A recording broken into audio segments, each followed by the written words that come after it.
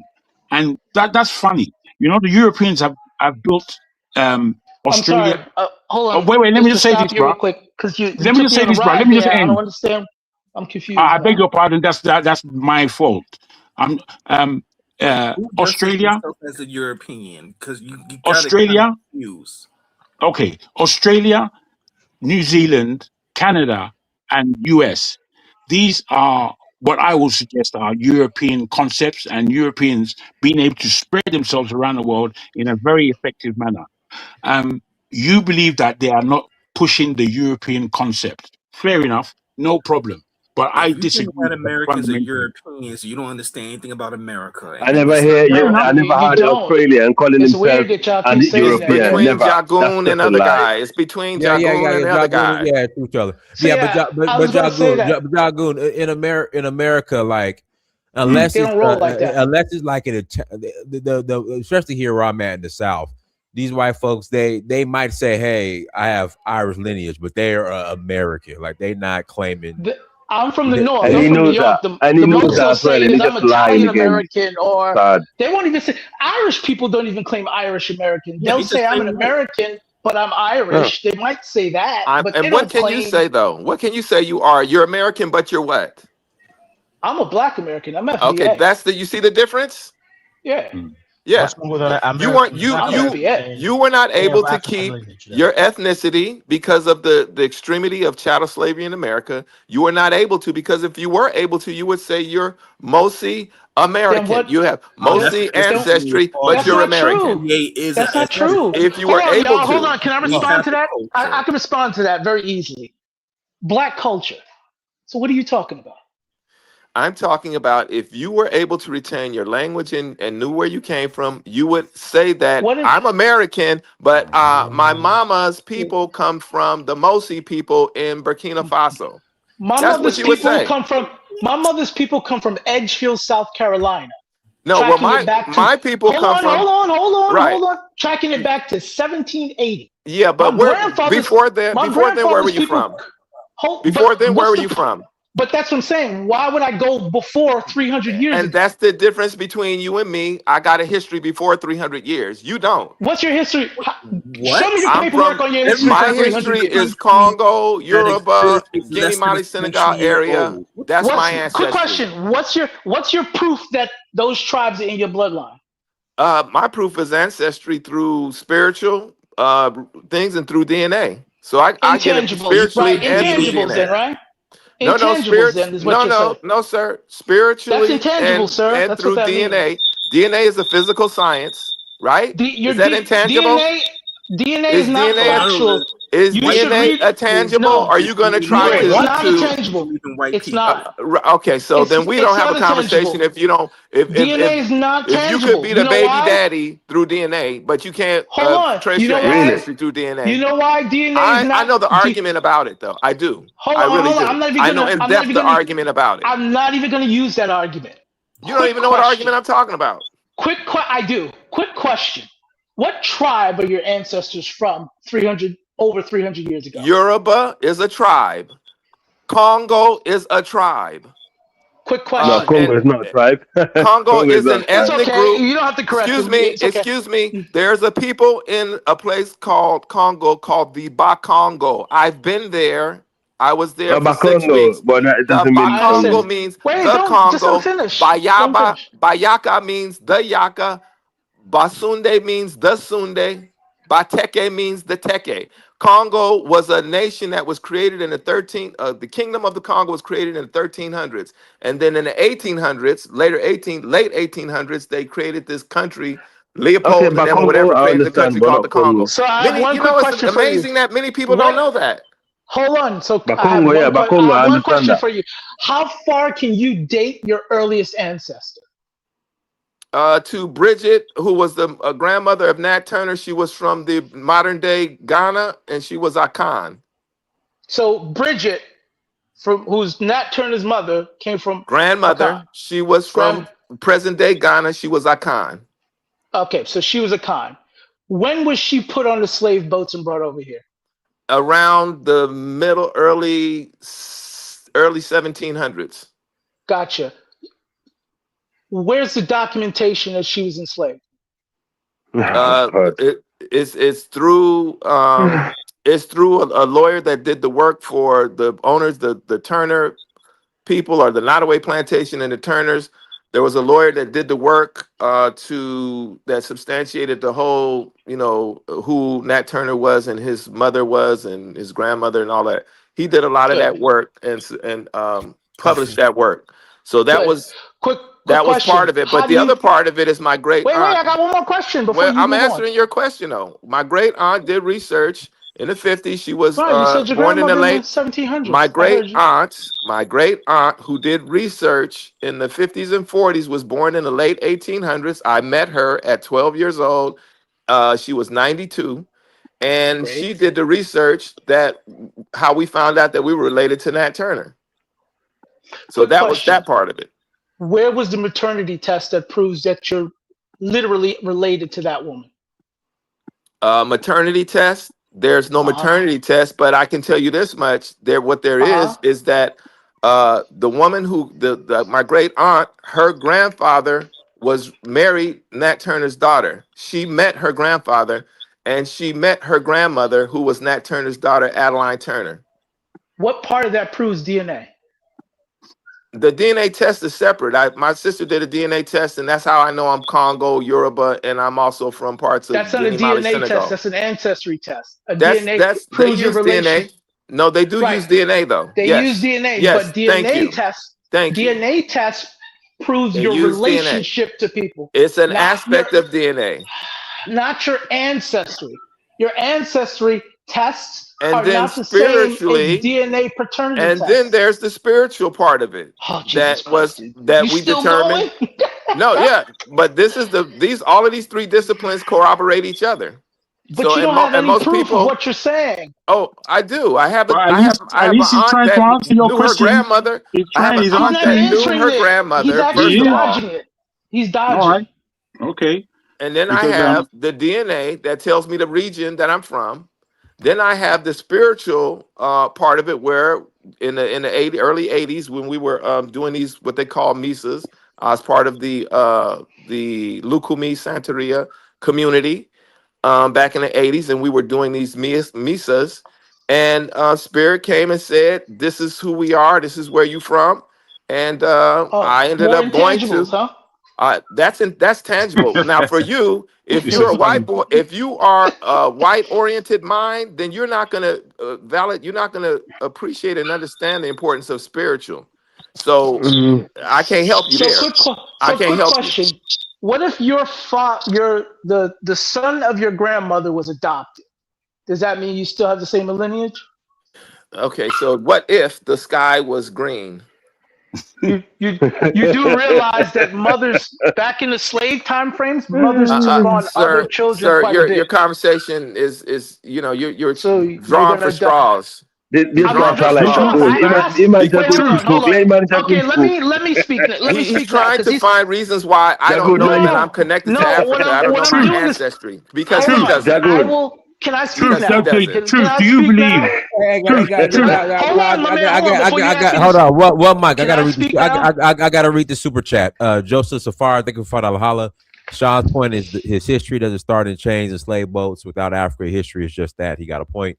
Go ahead, truth teller. Go ahead, truth teller. Truth. Can I quickly ask you a quick question again, which is, I'm do gonna you speak first, sir. that you are? Sir, I'm not answering your question. I have something to say first. Yeah, Then go you for can it. ask me your question. Go for it. Go for it. So what I just did was I poked holes in his proof of his so-called ancestry. None of it can be actually traced back factual via DNA. The only thing he referenced regarding DNA is an ancestry test, which they disclose to you when you take it. It's not accurate. So I'm just confused. I'm not saying Excuse you don't. me. I'm not. Hey, Ancestry sorry. test is Sir. absolutely accurate. No, they don't Sir, say it's I'm not speaking. accurate. They say what it is. They don't They say that it's say not accurate. They say that it's it determines so and so and so and so. They say exactly what it no. determines. What they tell you is it's the same disclaimer they give you when they're doing an advertisement that's not serious. Oh, so you took the It's for test? it's for You entertainment took the purposes test? only. So you Is took what the they test? tell All you. right, My that's man, belief. I'm That's still belief. talking. So you That's took the another test. Okay, intangible. And that's what it so let said, me because my that's sister's what test didn't say that. the disclaimer does say it when you sign the agreement. You Oh, should you read it. read It's it? the Did you literacy. read it? Yes. Oh, Oh, you Jesus did. Christ. Well, I read it Actually, My too, and it man, didn't I'm say Teller still got that. some talking, so point. let me finish. I Let me read it and finish. it Teller didn't got say some that. point, because So you know why? If you go to so 2 different or 3 different ancestry DNA you'll get test different results. companies, Yeah, you'll get different results. You will not get the it's same fine. results if you go to different companies. Let him believe it if he wants to, man. Let him go ahead. All You I'm don't know. saying You don't is, So know. DNA is not real, or is it like not tangible? that's not DNA. You can't test the You people said They DNA is from use not 300 DNA. years. tangible. What do you mean by There's that? no Like way It's that's more like a They DNA. use your probability and DNA spread. Listen, to find you out my your said man. DNA is Can mtDNA. not tangible. I That's They do an talk? mtDNA Can I Hey, test. talk? okay, guys. Do not. Jesus Christ. True teller. You got a minute, guys. Don't interrupt. Thank you. You already get extra minute. You Go ahead. cannot directly test the DNA of the people from 300 years ago. There is no way for you to do a DNA test. You can only do ancestry, which is why it's not accurate, because you cannot directly test them. So to get Excuse that me. out the way, Ancestry is so linked to Jesus DNA Oh Christ, test. man! All come on, right, man. true teller. You got an extra minute. Go ahead. Thank you. So what I'm trying to get to is, I don't know, and none of us know what happened before the ships. Hell, we're not even certain on how many of us came over here in the United States specifically from those ships. All I'm saying is we had to build a culture from scratch, and we did. I don't care what was here before. I don't care what we had before, because we can't know it. It was taken away. We do know what we have here now. We built it. It's ours. Why do we want to run away from that? I don't get you dudes. Okay, Facts. so And real quick, Okay, yo, Truth my Teller, you read question. Patrice O'Neal? Because you My sound question. just like him. With your other minute, my question: do you believe that you have an emotional concept of the past in your own lineage, where you dislike the history as it is? You know, the history of slavery is a dirty and dusty one. It's not one that we can be proud of necessarily. Do you believe that We is need dirty and affecting? dusty. Do you think that that is affecting your mindset, or have you just being an American, being in America, being proud of America as you should be? This pride allows you to accept where you are today, no matter what has happened to you inside that very America. as a black person? I'm sorry, I think I lost you on the question. Can I you beg give your me the pardon. simple form? Can you give me the simple form of Yes, that question? I can. Yes. Your emotion against being of African origin and still having that origin within you, does that detract, do you think, from your understanding of the lineage, and the lineage is still with you? Or is it just the pride in America and what America has achieved, even though black people have been treated very poorly in America? Is that easier? I think your question is based on a misnomer. I never said we don't have African ancestry. So No, I don't know how to, I don't know how to, right, but I don't know how to answer that question because it's based on me concluding that we don't have any African ancestry. I never said that. So I don't think I'll be able to answer your question. Yo, True Teller, Can I I think I know the problem is with can I say something?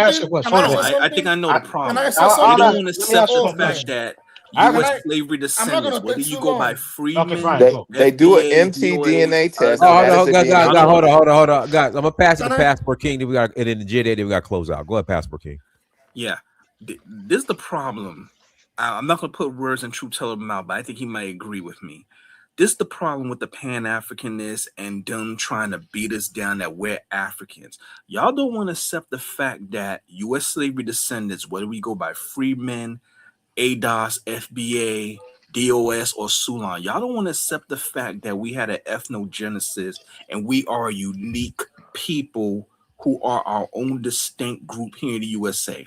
I agree with that fact. I agree 100%. I Let me agree take too, a quick 100%. hold on. Let me take hold on. Don't cut me on. Let me take a quick sidebar.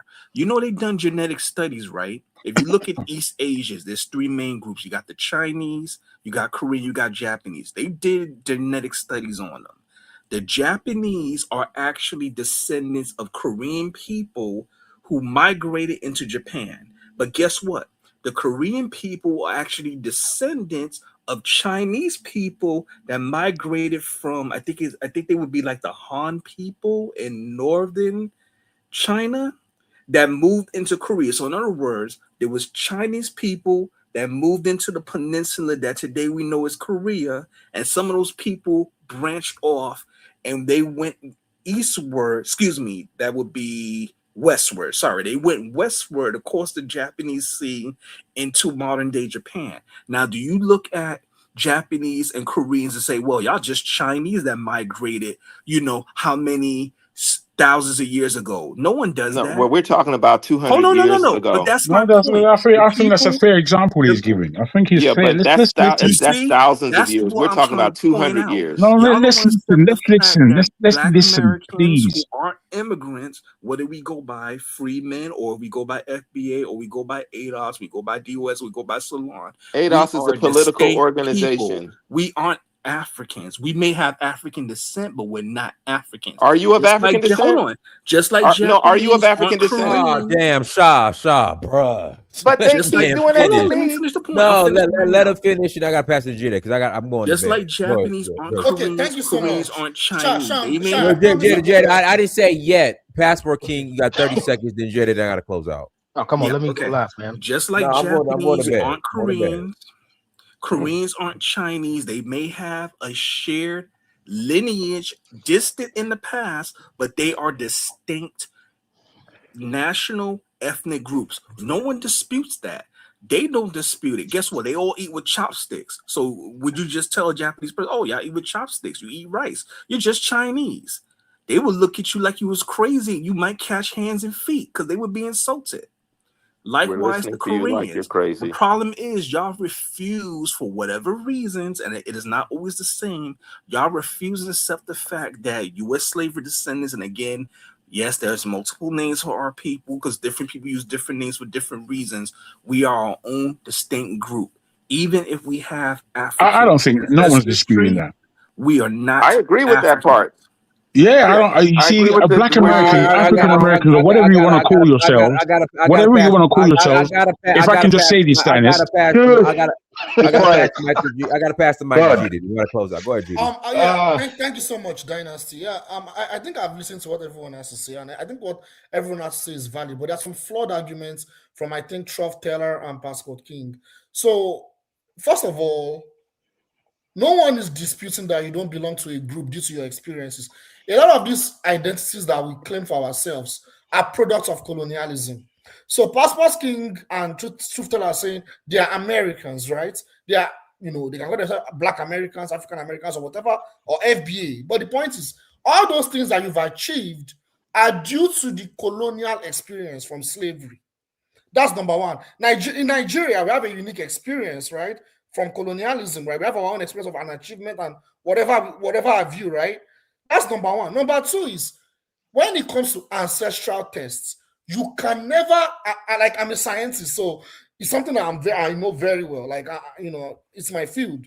When it comes to ancestry, you cannot separate ancestry from DNA. They are completely linked. In fact, how you look, your race, is not necessarily your race, but your physical appearance is directly linked to your DNA. And your DNA is directly linked to your ancestry, which is African ancestry. So whether we are in denial or not, that's a fact, because that's science proven, right? That's the second point. The third point is this idea of, I'm an FBA, I'm this, I'm that, and I'm trying to disregard ancestry. I'm not trying to badmouth America. I love America. I mean, there are many negatives I have about America, and there are many positives. But the point I want to make about this thing is, I've noticed that one of the major core fact and values of America as a nation is, one thing I've noticed is, they always try to remove ancestral conversation or ancestral analysis from their conversation. If you talk to a white American, they will say they are not European, they are whites, right? They are white Americans. The same thing with some Black Americans. They'll say, I'm not African. I think it comes from the ideology itself, the ideology of exceptionalism, individualism, which is also European in itself, right? Individualism, exceptionalism. Well said, Jide. Well said, brother. Can I respond to your point? And that's I didn't realize you were after Jide, I gotta close out. Go to bed. My final point, my final point to save time. My final point overall is that all the culture you're talking about, the African American culture, it's a beautiful culture. I'm not denying it. But if you look at those cultures, even though unfortunately due to the legacy of slavery, let me go on, please. I'll finish now. Even though due to the legacy of slavery, there was a puritanical approach of slavery in the United States to ensure that African consciousness was wiped out. Despite that, the product of African American culture, like the call and response culture, there are many. I can go on and on, right? The call and response music culture, the folk culture, I can go on and on, can be traced to West African culture. Directly. Brother, well said, Ojide. Well said, Ojide. All right, guys, we gotta close out. Everyone, thank you for joining. Like, subscribe. Till next time.